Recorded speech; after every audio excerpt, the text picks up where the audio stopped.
नमस्कार. आकाशवाणी औरंगाबाद केंद्राच्या दुपारी 1च्या बातमीपत्रात मी सौरभ सदावर्ते आपलं स्वागत करतो. शाश्वत विकासासाठी दक्षिण आशिया प्रांतात शांतता आवश्यक असल्याचं लोकसभाध्यक्ष सुमित्रा महाजन यांनी म्हटलं आहे. इंदोर इथं आयोजित दक्षिण आशियाई देशांमधील संसद सभागृह अध्यक्षांच्या संमेलनात त्या बोलत होत्या. या संमेलनात भारतासह अफगाणिस्तान, बांगलादेश, भूतान, श्रीलंका, नेपाळ आणि मालदीव या देशांचे प्रतिनिधी सहभागी झाले आहेत. दारिद्र्य निर्मूलनासह एक महत्वाकांक्षी, सर्वसमावेशक आणि समताधिष्ठित विकास कार्यक्रम आखण्याच्या दृष्टीनं आंतरराष्ट्रीय समुदायाबरोबर काम करण्यासाठी भारत आणि भारतीय संसद कटिबद्ध असल्याचं महाजन यावेळी म्हणाल्या.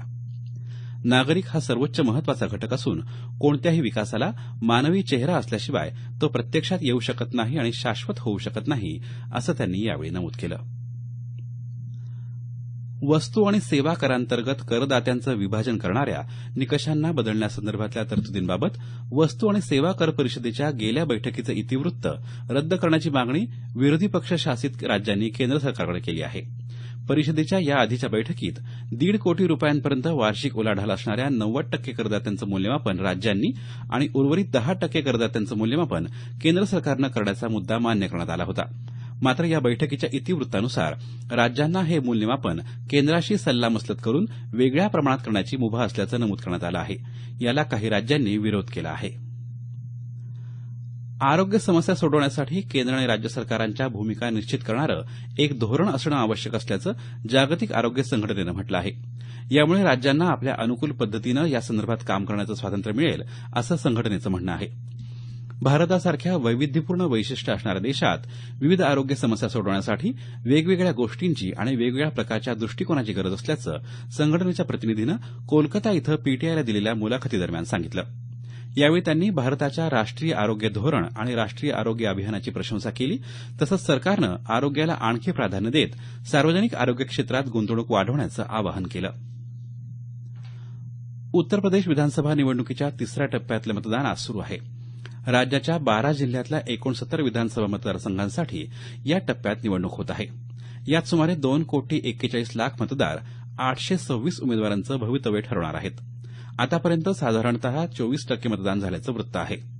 एकूण 25,603 मतदान केंद्रांवर मतदान सुरू आहे.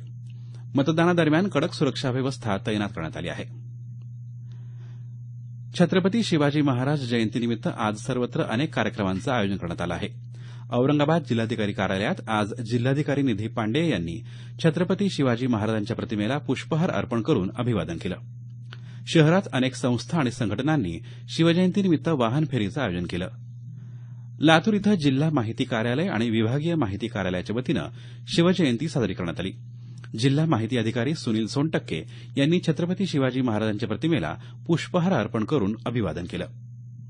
बीड जिल्हाधिकारी कार्यालयात निवासी उपजिल्हाधिकारी चंद्रकांत सूर्यवंशी यांनी छत्रपती शिवाजी महाराजांच्या प्रतिमेला पुष्पहार अर्पण करून अभिवादन केलं. तर नांदेड शहरातल्या नवा मोंढा भागातून आज शिवजयंती मिरवणूक काढण्यात येणार आहे. या मिरवणुकीत तलवारबाजी आणि काठी चालवण्याची प्रात्यक्षिकं सादर केली जाणार आहेत. तसंच शहरात मोटरसायकल फेरीचंही आयोजन करण्यात आलं आहे. राज्यातल्या महिला आणि मुलींना तक्रार दाखल करता यावी यासाठी लवकरच एक अॅप तयार करण्यात येणार आहे. या अॅपमार्फत आपल्या तक्रारी राज्य महिला आयोगापर्यंत पोहोचवता येतील. आयोगाच्या सदस्या देवयानी ठाकरे यांनी काल ही माहिती दिली.